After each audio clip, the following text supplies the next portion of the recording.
What's up, guys? It's the Four Horsemen Fantasy Football Podcast. My name is Josh Romine. With me tonight, I got Alex Devaney Stoner and Brent Walker. How are you guys? Good. Great. Good. We are once again short of Horseman. Josh Van Cleef couldn't make it. He said that he would, but upon further investigation, we think that he was kidding. There's no chance that he's going to make a late night podcast. I think we may have just lost Alex. Three amigos tonight. So I think it's just me and you, Brent. Oh, So right. that's all right. I won't really ask Alex anymore how he's doing. So That's what it is. It is what it is. I'm sure he'll join back in here in a minute. But this is going to be our post-draft review episode. We will kind of just talk about risers, fallers of the draft, the guys that we think kind of stayed steady to where we were kind of viewing them before. But Okay, I'm back. Oh, hello, Alex. Welcome back. I don't know what just happened. You're well, good at that's magic okay. tricks, apparently. I guess. Listen, we're glad to have you back. But I was just Okay. telling the listeners that we're going to be doing draft review. So, All right. really, there's not much news going on other than all the post-draft hype stuff right Wait, now. I do have one thing. I want to just toss this out.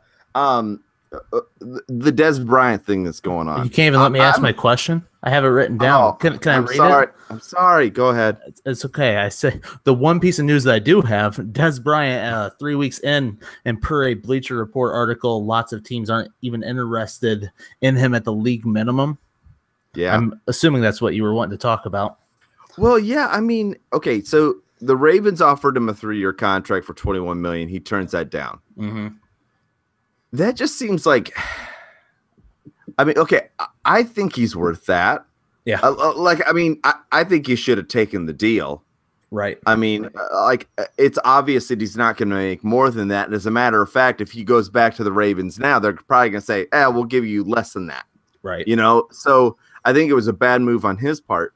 But I know he's had a couple of down seasons, partly because of injury, partly because of bad quarterback play. I'm sorry, like he's a major talent, and I think he deserves to actually be on the team. And this is coming from an Eagles fan, Right. He's 29. It's not like he's super old. He dealt with that foot injury, but players don't usually come back till after their second surgery on it. I think is kind of what we talked like Julio Jones, how he came back. Yeah, it took him a couple before he kind of hit stride. Is there any part of you that thinks like this is kind of setting up if he does somehow land in a good spot, he's going to have to take less money, but he's just going to ball out this year? For some reason, I could see it happening. Like, I could see it, but it has to be the right organization. The problem is that had he gone to the Ravens, no. Right. Exactly. And honestly, I think that one of the things I'm shocked, but not shocked. I think that a lot of it is his locker room issues. Just he gets a little chatty, and people don't like that. But like he would make perfect sense. You know, the Eagles keep loading up on these kind of washed up garbage, players like Mike Wallace and Marcus Whedon. Des Bryant. Oh my God. Yeah, I'll take a chance on that. They did the same thing with Jeffrey. A 1-year deal, prove it, and Jeffrey's got a big deal. You know what I mean? I mean, can you imagine that? Like Jeffrey and Des Bryant both just going. Oh my gosh, it would be amazing. I don't know. I think they like Aguilar in Philadelphia. But Aguilar's number 3. He's always going to be a slot receiver. Yeah, I think it'd just be hard to support that. I don't know.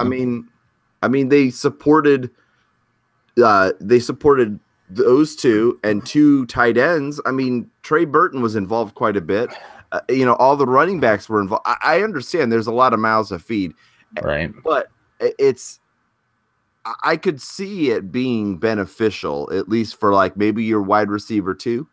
Yeah, I don't know. I'd rather see him land somewhere else. I don't know if Philadelphia is the most ideal situation. Like I was thinking maybe like Giants somewhere, I originally thought maybe Green Bay. Somewhere where he could, get paired with. I would love to see him paired with Aaron Rodgers. I think it'd take away from Devontae Adams, but I feel like he needs to be in the correct system though too. Like all his Dallas playing days, that's all he would do is want the ball. He wants the ball, and they would not get him the ball because that's not their system in Dallas anymore. It's a run first system. Their quarterback is a game manager. He gives the ball to the running back. He runs the ball himself. It's not getting to the pass catcher like Des Bryant. He needs to get into a system that does that. Green Bay would be a fantastic location for Des Bryant because that is their system. It runs through Aaron Rodgers. He passes the ball. Yeah, and to your other point, I honestly kind of think that the Giants would be a bad landing spot because you already have a piss poor quarterback at this point in time in Eli, and you already have a ball hungry guy that throws tantrums. You want another ball hungry guy that throws tantrums on the other side? Like every game, one of them will be crying. Like, you don't want that. Yeah, maybe. I don't know. I don't know if Eli Manning's as bad as we all make him out to be. My God, it's garbage. They've had a terrible offensive line. Like what bet do you want to make about? I'm not making an Eli Manning right bet. now. Anything? I mean, like anything within reason. Like, I mean, does he get benched at all this season? Do the quarterback play? I mean, he got benched last year. Did he? I don't even remember. Yeah, he did. He got benched because it. There was that huge thing about it because he's a Hall of Famer. How can you bench Eli Manning? Well, and he also has an active game streak. Well, he had an active game streak, the best in the NFL. It was kind of garbage. Yeah. I don't know. He went for 3,468 yards last year, 19 touchdowns. I think he'll do better than that. Would you bet on that? Boom. More yards and touchdowns. We'll call that, and I think that's fair. I think that's totally fair. More yards and touchdowns. Got it. Perfect. Put it on the board. All right. Well, let's. We'll figure out what happens with Dez. Some sort of news is going to have to come out eventually. But if this keeps going on, he's going to be a real hard one to draft. So let's talk about some of our risers. Finally, the day came. The draft was here. It was a huge week. I think it kind of lived up to its hype. I loved it. I stayed glued pretty much to my phone all weekend. Yeah, it was fun. Oh, I loved it. So we're going to kind of divide it into like risers, fallers, and then steady guys. I would say the first guy I put on my riser list was Rashad Penny.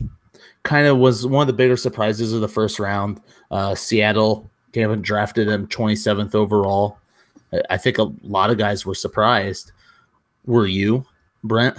I know you've been a big Penny guy. I was shocked he went in the first round. I really didn't think he'd go in the first round. I was thinking maybe like third round, which I still think is kind of a little bit earlier for most conventional drafting of a running back.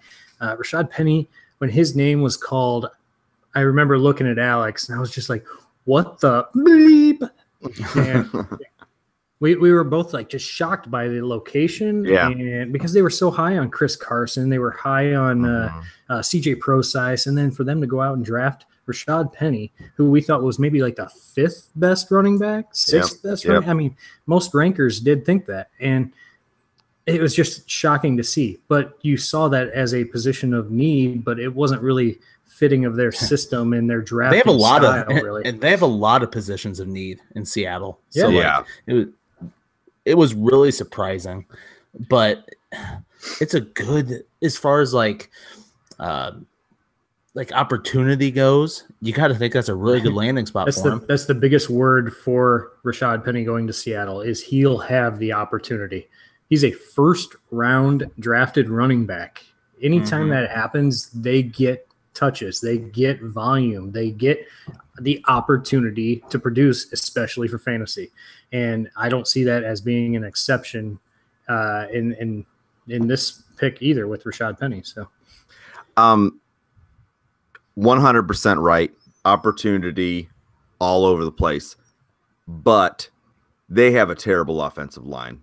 They can't get the ball going on the ground at all. And he's going to get lit up.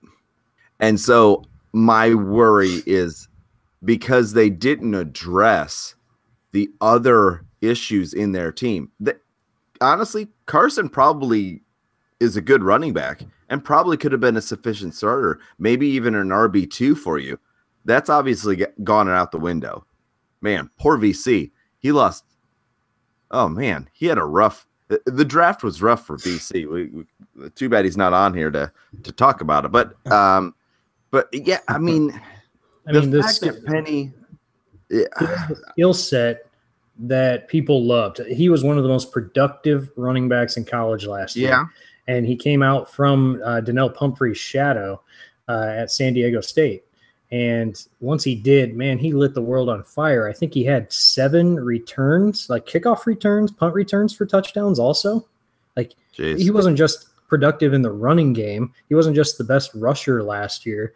He also was involved in the passing game and the return game. Like, he is a 3-down skill set running back that I think will only make Seattle better. But the downside of this is, Seattle, they're not good in a lot of positions, and that will limit his upside because he might not get those rushing attempts per game that you might think like a Le'Veon Bell or a Saquon Barkley or anybody like that gets volume. It's just going to be limited because of the rest of the team being bad. Yeah, sorry, my internet was cutting way in there. I couldn't hear most of what you were saying about him, Brent. But did you say that? Do you think Rashad Penny's coming off second? Because I have still in the steady line. I don't think he changed. Going to the Giants, and we said this all in all of our other shows that it really didn't matter where he landed. It was going to pretty much. We were going to feel the same way about him if it was anywhere in those first 7 slots. So he's obviously number 1. Is Penny your second guy coming off the board? Yeah, I'd say so. I mean, he's close. Yeah. He's got to be second or third, I think, at this point. Yeah. Another one of my risers, Ronald Jones, another surprise being drafted as early as he was. He got drafted 6th overall pick in the 2nd round to one of the better landing spots once again in Tampa Bay. I watched a lot of Ronald Jones, like just hype videos of him just running for touchdowns. So obviously, like I was enjoying watching. Mixed feelings about him. I think he's kind of polarized. There's some people that love him, some people that don't think he's going to equate, but it's another really good landing spot. Alex, what do you think about Ronald Jones? Well, I mean, honestly, last year we had a lot of hype about Tampa Bay and a lot of excitement about Tampa Bay, and they really let us down. And yes, the opportunity, sky high. Like, here's the thing, is that guys that you didn't expect to be up there got all the good positions. Kerryon Johnson, Ronald Jones, Rashad Penny. These guys were not, I have no idea. It just, to me, I'm not totally sold on these guys that are instantly going to walk in. I just don't know if that's going to be the best situation. I don't know, Brent. What do you think? Like, I'm torn on this whole subject. Like, with some of these guys, like, I don't know if I love it that they're just going to walk into the position, or I can't stand the fact that these guys went to these teams instead of some other players. I mean, you're right. I mean, it feels like it's a lot better than last year. Last year, all the running backs that were hyped went to bad teams, and we were like, oh, this was terrible. But everything turned out fantastic for those running backs. It turned out good for Fournette, Kamara, Kareem Hunt, and there's more. But it didn't look like a good landing spot for any of those guys come draft time.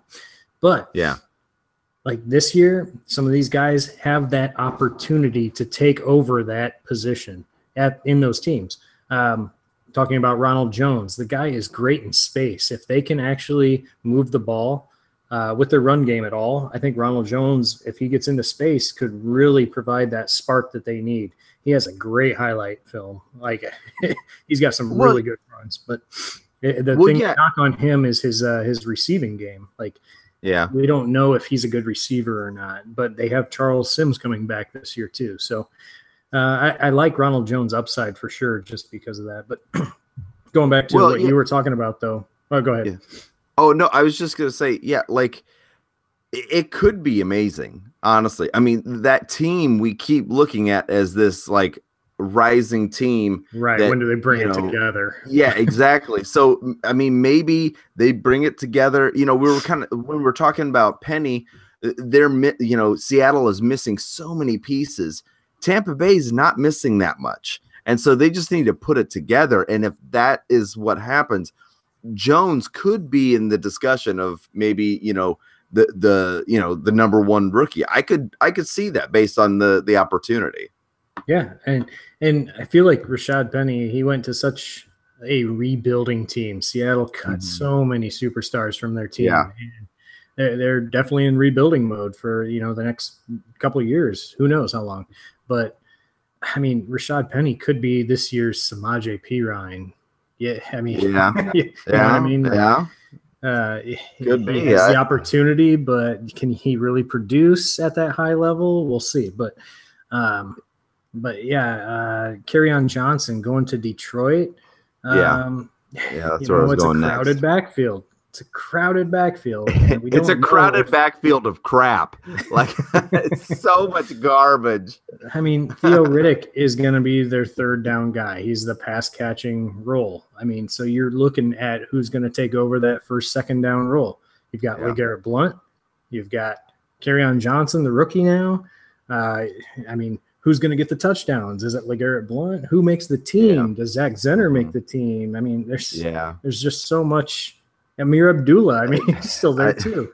I've heard rumors they might trade him or cut him or something. Yeah. We'll see how training camp in the summer plays out. But yeah, I like, once again, Kerryon Johnson though. He's got a 3-down skill set. We've seen him do the rushing, we've seen him do the passing or the receiving game. But we'll see what happens with him because, once again, Detroit has never had a statistically good rushing game since I feel like Barry Sanders was around. Yeah.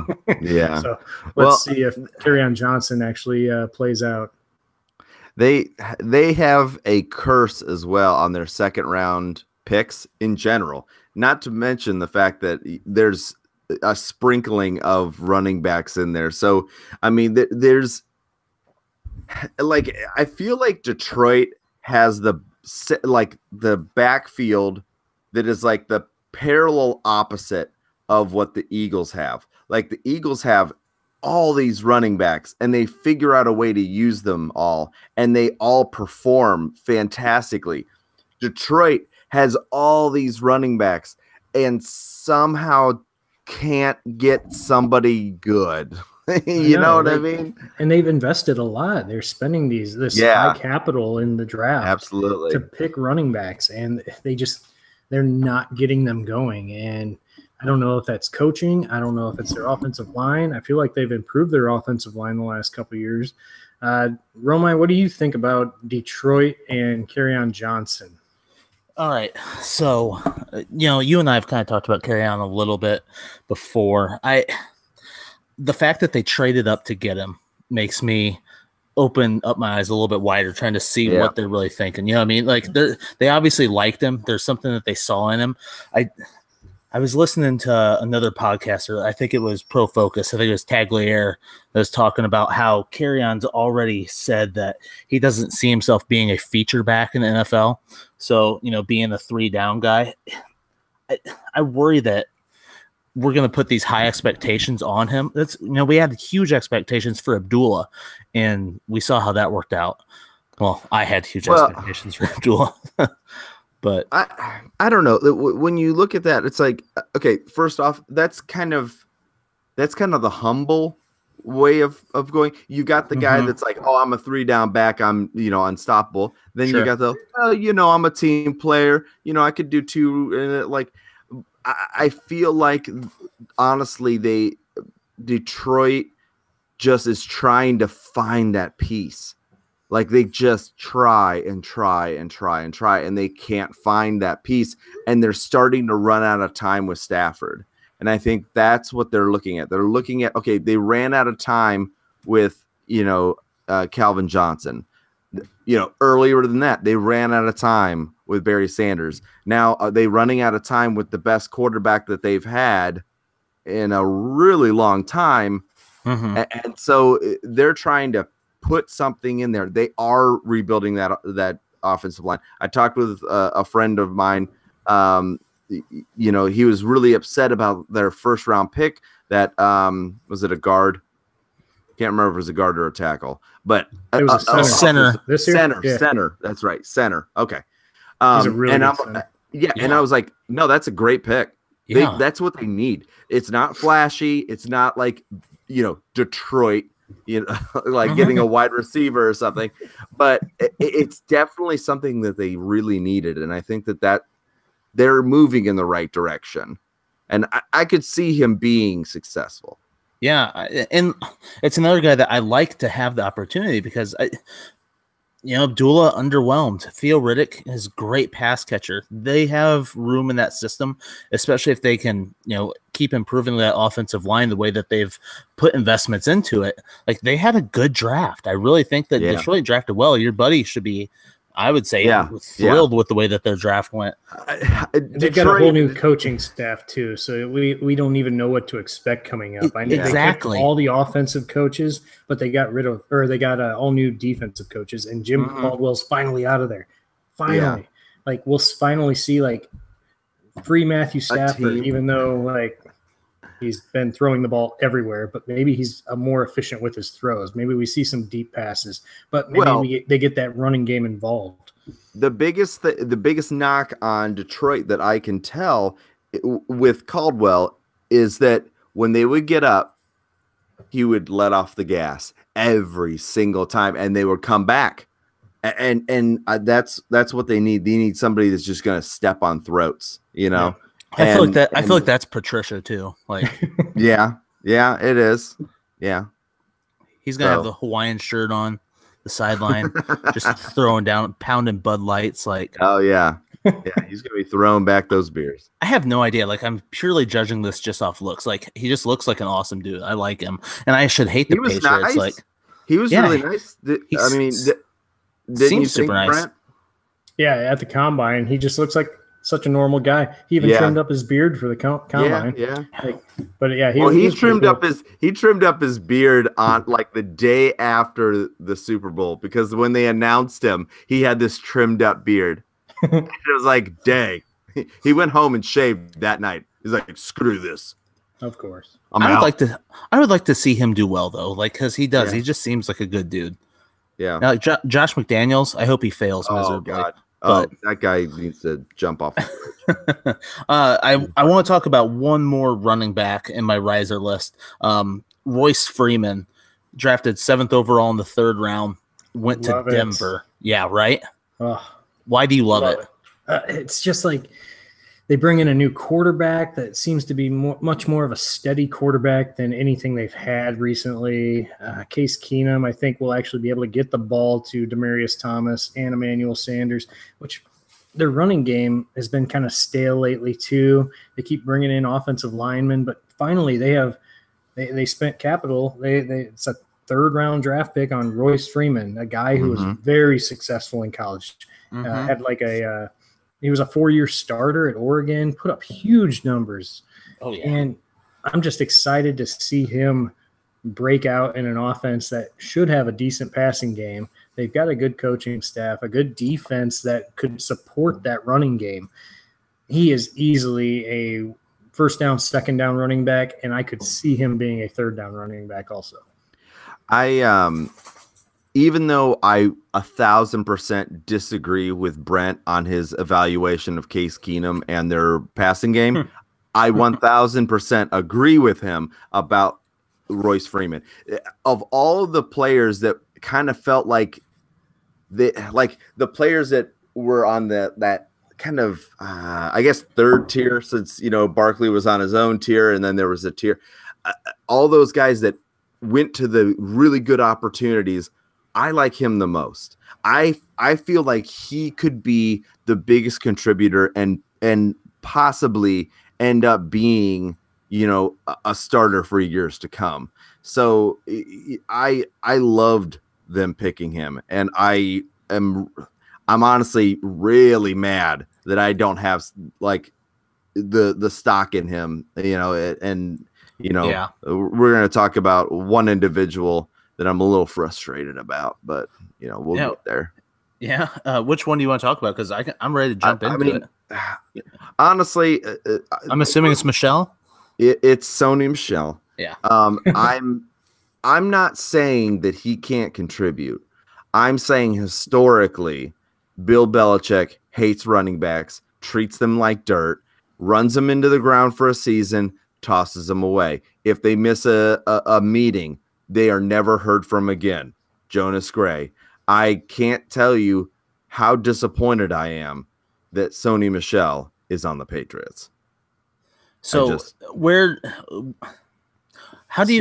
all based off field stuff. Well, what I want to know, Alex, was how did your rookie running backs then kind of shake out? Like, how do you have them ranked now, other than Saquon being number one? Okay, I mean, Saquon's number one. I think that, I haven't gone through it yet, but it definitely is shook up. I mean, you have to look at the fact that, Geis has to, we'll get to him too. He landed in an amazing opportunity. I mean, we don't have anything to really discuss outside of him in the running backs for Washington. Then, we've got Chubb, who's in a good situation. Maybe, yeah. I don't know. I don't feel great about it. But then you have, I would say probably Royce is my favorite. Ronald Jones is right behind him after that. Then, I'd have to really see what's going on with Penny and Kerryon Johnson. I think those are the two that, even though they kind of have a clear path, there's a lot of running backs in both of those systems, and there's a lot of issues with both of those systems. So I don't love those guys. So I would probably say that Michel has now dropped to like 5 or 6, I would say, where I had him about 3. And Brent, I know that you had Michel second in your ranks, right? Yep. How did he move for you? I think I put him at 4 or 5 now. He slid a little bit, not much, but just a little bit, because they still have running backs there that have roles. So you have Rex Burkhead. He's involved in the pass game. So is James White. But Sony Michel, he's going to be that first, second down guy, and there's opportunity there in that Patriots offense that moves the ball really well. But the point to him was he had a 3-down skill set. He did. Like that was the he could still be involved with that though too. I just feel like Sony Michel he's like a better version of Dion Lewis. Like I feel like he could still get 200 plus touches in this offense. Like Dion Lewis didn't get that in any of his seasons that he was with. Just think about if you went to Denver or Tampa Bay. I'm not into thinking about it. It's reality now. You know what team they're on. Okay, but here's the thing: is that when I'm looking at this, like all time. Okay, we go from Curtis Martin is the number 4 all time with just under 3,800 yards for a team. Yeah, like. That's not good. Well, I mean, then when we get to the Bill Belichick era, the closest, we have Kevin Falk over 12 seasons had 3,600 yards. Corey Dillon in 2 seasons put up 3,000 yards. Blunt put up a little under 3,000 yards in 3 seasons. Ridley in 3 seasons, a little under 3. I mean, we're talking about super short stays here. Yeah. We're talking he doesn't sign a second contract with the Patriots. Can I ask you a question though? Yeah. What if he put up 1,100 total yards and 9 touchdowns this year? Would you be disappointed? Yeah. Yeah. If we're talking 200, if we're talking total yards, if Mhm. he's not rushing for 1,000 and then catching, and like honestly, I saw him as a 13 to 1,500 yard kind of player, and I mean, like 9 touchdowns is good, but in a guy that can run and catch, I Yeah. would love to see that in the double digits. You So- know what I mean? So Deion Lewis last year was 1,100 yards and 9 touchdowns, and we think that Michelle's a slightly better version. I could see him ending up in that 1,300 yards and 11 touchdowns, still in this situation. I could I see it? Yes. Could I see it happening 2 years in a row? No. Mhm. Yeah. No. You don't think he'll even make it out of his rookie contract? I know. No, absolutely not. Maybe If they're he's looking good- at the future, though. Maybe they are realizing that, hey, Brady, this could be his last season. Maybe they're about to make that switch where they have to rely on their running back core. 5 more seasons, Brent. Nah. That's what he. Not That's what happening. I mean. That's all. I'm just saying. 5 more seasons is what we're discussing at this point. Like I can't do 5 more seasons. I can't. I just can't, guys. I can't. Can't do it. Yeah. Well, I get it. Why don't you talk about Nick Chubb a little bit? Because I know we just said that he was not in the worst situation. I don't know. I think you said a good situation. He's Alex, such it's a a- mystery. Yeah. It's- okay. If you had to invest a pick, would you go? I don't know. I'm completely making this up, but 3rd round Carlos Hyde or 4th or 5th round Nick Chubb? Can I say neither? Do I have to pick one? You saying you hate both? I don't like either. And I'm not going to end up with either of them on my teams probably, unless like something like comes out to clear it up a little bit, because I hate the situation. I don't think that it's good. I don't know. I think Cleveland messed up. No. Okay, Cleveland should have not brought in Carlos Hyde. absolutely Like, not. I don't know why they did that. Bold prediction: Carlos Hyde doesn't make the team. Being realistic. Okay, well, go ahead. I was gonna say cut him, send him to Yeah. Indianapolis. I'll take him. I'd take him on the Colts as a Colts Yeah. fan. Yeah, But yeah, go ahead. Realistically, he probably makes the team. What is the likelihood that he makes it past 8 games without getting hurt? It's very small. At least for a half or 1 game, and we get to see what Chubb has. And you know what usually happens in those situations? If a running back is good, they shine immediately. So we're going to see in those situations, we're going to see if he's good or not. This has And- the making of a DeMarco Murray, Derrick Henry kind of situation. to me.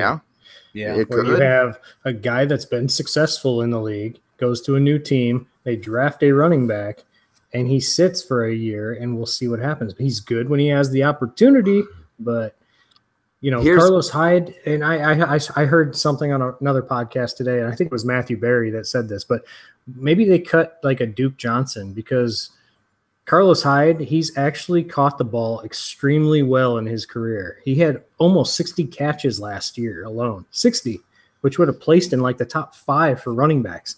What if he is the new 3rd down guy? And then Why? Chubb is the new first. Why would they second do down. that? I'm just saying Yeah. it was something that he brought up, and I was like, I never really thought of it that way. But why not keep the 2 better running backs on your team? Well, but is he a better pass catcher than Duke Johnson, though? I don't No. think he is. I don't think so either. Like, he's a better runner, obviously, but I don't think he's a better pass catcher. Yeah. Yeah, and he probably said that because I think this is Duke Johnson's last year on his contract. Well, that's, I mean, so yeah, that's like maybe something moving to think about. forward, but But here's the question I have for you though. If they were so sold on Carlos Hyde, you don't invest a beginning of the 2nd round pick.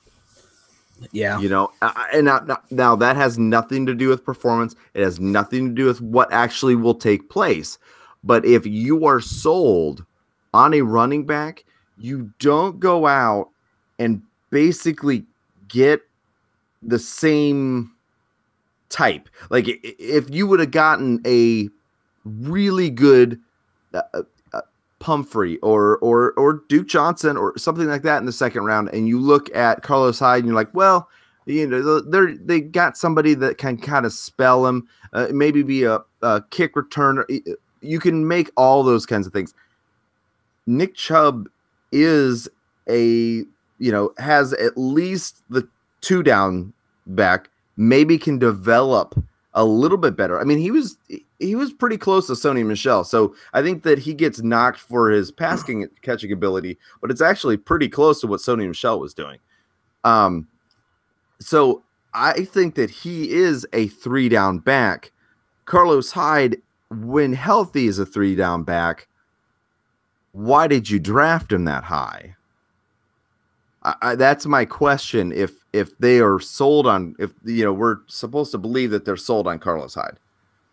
I don't think they are. Like, that's just, I'm kind of staying away from that, especially at the beginning of my rookie round draft, like my rookie drafts. I'm scared of Nick Chubb. Like, okay, you asked me about Sony Michel. Mm-hmm. Where are you putting him? Like, who's on the front end of him and who's on the back end? So I have pretty much all the guys ahead of him. He's at the end of my upper echelon, probably even more than okay. So you like Kerryon Johnson more than Nick Chubb? He's probably right in front of Kerryon Johnson. Okay, all right. I moved, acceptable. And I had Nick Chubb higher than most, but I have I have Barkley, Michelle, I have Freeman, Geis, Jones. I had all those guys in front of him. Penny, obviously. I mean, I understand because you're basically looking at guys that are walking into a starting role. You don't have a drama situation. You don't exactly. You can draft knowing you have a starter, and I understand that. And you may end up with a steal. You know what I mean? Like if he falls in there, because he's a great talent. Like it could work out very well for you. But I'm not willing to invest my early draft capital in that. And that's kind of what's crazy about fantasy football and what's fun about it. I think that he is going to be kind of the wow, I just lost his name. Jordan Howard of this year. Okay. I can see him where, you've got a guy in front that's a little shaky and, you see the talent that's there and you could see that talent superseding what's in front of him. And I think that that's probably what we're going to see this year. I hope that you're right for his sake, but I don't know. I don't like it. I'm staying away from it. Let's go ahead and we didn't really talk about any fallers yet. And I want to keep on the running back train here. I've got 2 running backs that were on my fallers list. The first one I have was John Kelly, who maybe it's just because I was starting to get hyped up on him. Watched a lot of his tape from Tennessee, and he looked really good. He got drafted in the 6th round to the Rams behind Todd Gurley. Hate it. His career's done. I mean, there's nothing I know that sounds really harsh, but I mean, you got drafted behind the number 1 running back. I mean, he's probably going to go number 1 in most drafts. I wasn't a fan, but I mean, Brent, you had shown some interest in what, I mean, does this completely write him off to you 100%?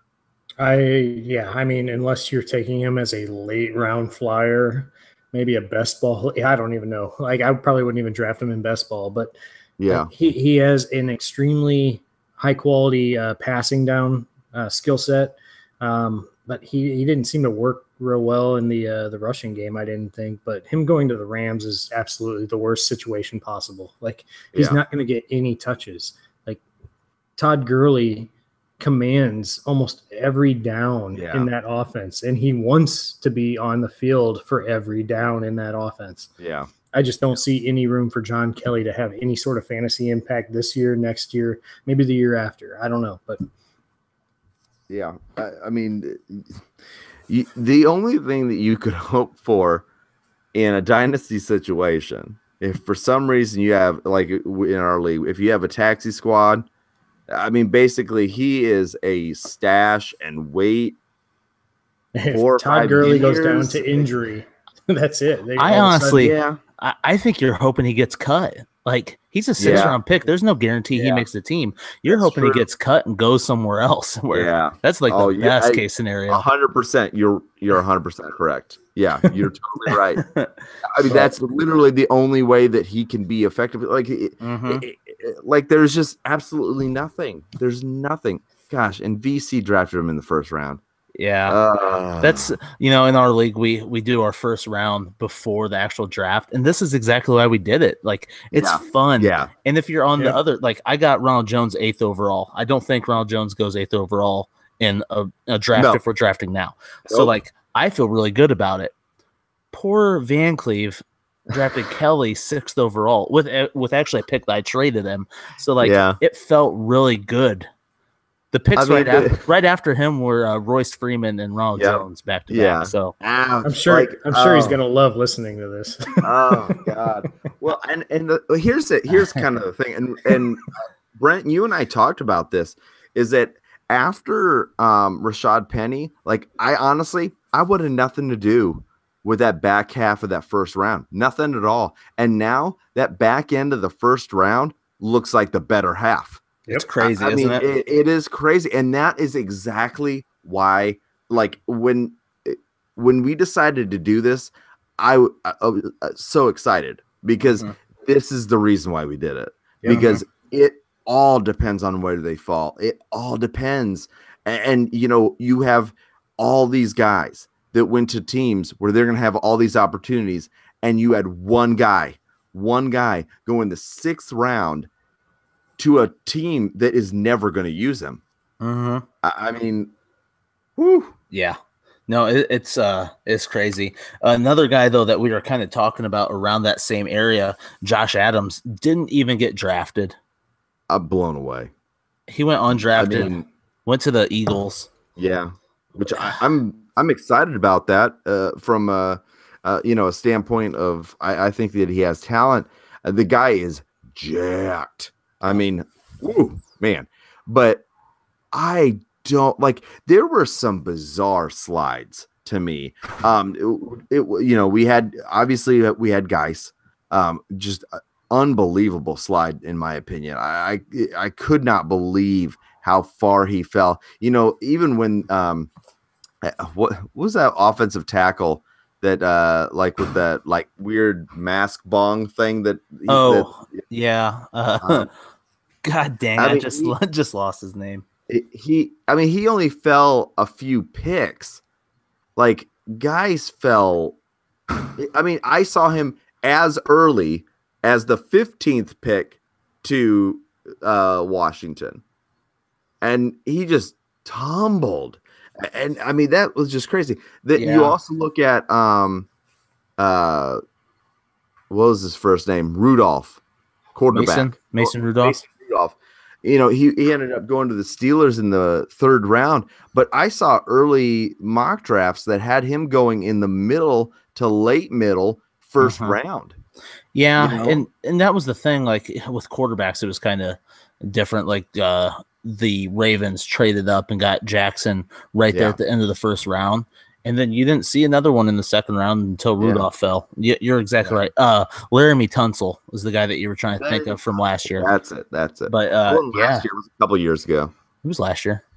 No, it was 2016. I'm pretty sure it was last year. I will bet you anything. Ooh, anything? Yep. Because I know it wasn't last year. Okay, maybe it was the year before. It was in the last 2 years. I know it wasn't that long ago. But Josh Adams fell completely out of the draft, though. Tunsil just slipped down into later in the 1st round. So 2016. Okay, so 2 years ago. But yeah, he was supposed to be going number 1 overall, and he ended up going 13th. Yeah, because that was like unreal. Like that was an unreal fall, and it was crazy. Josh Adams didn't really have that kind of hype, but seeing him fall completely out of the draft was a surprise. But I mean, he played for Notre Dame. He ran behind a great offensive line, but he was talented. I'm curious to see because Philadelphia did pretty well with Corey Clement last year. Yeah, I don't know. Maybe a different situation would have liked it a little bit better. But, I mean, now I guess, personally I like it, but as far as a fantasy situation, man, that's, I mean, that's almost another thing where you kind of hope that he kind of gets cut because I'm trying to figure out where he is. Okay. They re-signed Sproles. Okay. They've got Pumphrey. Pumphrey was a draft pick. They have Clement. They have Jai. Yep. Are they going to carry 6 or 7? I mean, obviously Smallwood's out the door, but we going to, there's no way they're going to carry 6 or 7 running backs. Like that's insane. No, you're right. So, I mean, I don't see him really making the team. Yeah. Someone's going to be out. Yeah. So I don't know. I mean, you never really know until, camps start up and you start seeing how guys are. He could surprise people because we saw it. Like he's talented. He's got talent. I know this sounds bad, but I just kind of wish that Sproles would just hang it up. I want to see what Pumphrey has. And I know that he got hurt, but they drafted him to be Sproles. I don't really want 2 Sproles on the team. You don't need 2 Sproles on the team. Yeah. But low-key love Jay Ajayi a little bit more after this draft. Like, I think that it improved his stock quite a bit. Yeah. At least in my eyes, because I wasn't sold on him. There was, and also there was a lot of talk about Darius Guice, a lot of talk about Sony Michel, and that would have just completely blew up the entire running back situation. That running back situation is still pretty intact. You kind of, I mean, legitimately, that Jay Ajayi is going to be the number 1. You've got Clement that's going to be, kind of, taking some carries away, but he's not a heavy hitter. He'll probably get some touchdowns here and there. He'll probably have a couple big plays. Then we'll figure the shakeup of, what are they going to do with Sproles and Pumphrey? I kind of have this feeling that they're saving, like they signed Sproles so that they can see if Pumphrey can come back. Yeah. And if Pumphrey can come back, they let Sproles go. So, I don't know. Well, like you said, Pumphrey, he showed a lot at San Diego State before Penny. Yeah. So he put up a lot of stats too. If he can come back, healthy from that, Darren Sproles is like, that's what we think of him as. He is the prototypical like pass catching back. He was what kind of started it, like at least in my mind, when it started really blowing up. Like when I think pass catcher back, like and I loved Sproles. He's a fun guy to root for. He's a fun guy to watch. He's 34 years old and he still could catch 60 passes. Oh, absolutely. No problem. I mean, he is a fun player. It's not that there's nothing wrong with Sproles. It's just his age, and I want to see the young guys come up, and there's just so many mouths to feed. And as a fantasy person, I kind of want Sproles out so we can get a clearer picture of what's going on in the running back situation in Philadelphia. Yep, I agree. Brent, you have anything to add to our running back rookie conversation?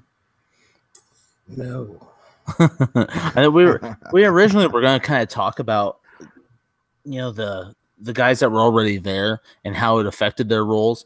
We just talked about Sproles a little bit and Jay Ajayi, but when I'm going back and looking at these names, there are so many running backs that went to spots that there weren't starters, that there weren't clear-cut guys. Yeah. And it kind of worked out really well in this draft for how hyped of a class it was. They all landed in some pretty good spots. Except for John Kelly. But were you guys surprised that the Colts only took, they took Himes Nyheim Hines. Yeah. And who's the other? They took another guy, Brent. Yeah, they did. Jordan Wilkins. Yes. Yeah. Yeah. Have you watched anything on him? Not Jordan Wilkins too much. He's more of a first down, second down guy. But Nyheim Hines was the fastest running back at the combine. Yeah. So, but he's a Sproles. Yes. Yeah. Well, Sproles, or he seems like a very Tariq Cohen kind of player. He's tiny. So, he's super short, real tiny. I just remember him at the combine, and it took him like 4 tries to make his first 40-yard dash, because I think he's like one of those Olympic runners where he has to like line up in the exact position, and then as soon as he gets set, he takes off. But the guy kept calling him back. Yeah. It's I don't know. Be curious to see what the Colts use him as. I really thought that the Colts were going to draft somebody in the second round. Yeah, I thought they were going to take like a Chubb or a Geis, and every time, like, I think I called it 3 separate picks. I was like, oh, Geis is going here. This is where Geis is going. And then he just kept falling. Yeah. I feel like they're the only team that really didn't address the running back position. I feel like they have to have something worked out. Like I thought CJ Anderson. Yeah, CJ Anderson's out there. DeMarco Murray's out there. Maybe like a Carlos Hyde, like we were saying, gets cut. Yeah. I mean, we'll see what happens, but that's kind of their deal. Like, the Colts don't invest a lot. I mean, because they have invested a lot, and then they've gotten burned, like with Donald Brown kind of thing. So I'm a little frustrated that the Colts didn't address it, because there were so many running backs, so many. Like, you guys could have gotten any of those, especially with those multiple second-round picks. But you know what's going to be great? Next year, we're going to be talking about some running back coming out. Bryce Love. Going to Indianapolis. Yes. Like, there's going to be a guy. They're going to have to do something eventually. The Colts had, we're talking way back in the past, but, they had Marshall Faulk. Then they had Edgerrin James. Then they had Joseph Adai. Like, the Colts have had good running backs. Those are all past coaching regimes. I'm really interested to see how they kind of look moving forward with a new coaching staff, with a new, offensive coordinators, with everything new in place, like what really happens. Yeah. But yeah, I mean, if you guys don't have anything else, we were going to talk about some of the wide receiver risers and fallers, but we haven't even really talked about rookie wide receivers yet anyways. So I think that we should save it for the next show. Yeah. We'll just kind of mesh it all in together, the next one, because it is an interesting group. There wasn't as much hype, but there's some interesting guys. So I don't know if we could talk an entire podcast on it. Maybe we can throw in the quarterbacks. Sure. And the tight ends. We can like, because there's like 2 tight ends to talk about, and there's like 3 wide receivers, but there's quite a few quarterbacks. I mean, the quarterback situation I thought was very interesting. It's interesting. No one knew how it was going to shake out. I mean, we saw what happened. Johnny Manziel got selected number 1 again. I mean, that's, don't do it like that. Don't do Baker like that. You saw the pictures. You saw. I didn't create those. Yeah, people create those. It's true. It's true. Not to get into it, but I kind of like it for the Browns. We'll talk about that on the next episode. Yeah. That's what we'll do. Yeah. We'll do quarterbacks, we'll do wide receivers and tight ends. We'll tie it all in there together. But we appreciate you guys listening. Hop on Twitter, follow us, 4 Horsemen Pod. Send us emails, 4horsemenpod@gmail.com. We will talk to you guys next week or the week after. We've been kind of doing them every other week. I would really like to start doing them every week, but partially it's my fault because I've had class, and so I'm like, oh yeah, let's just wait.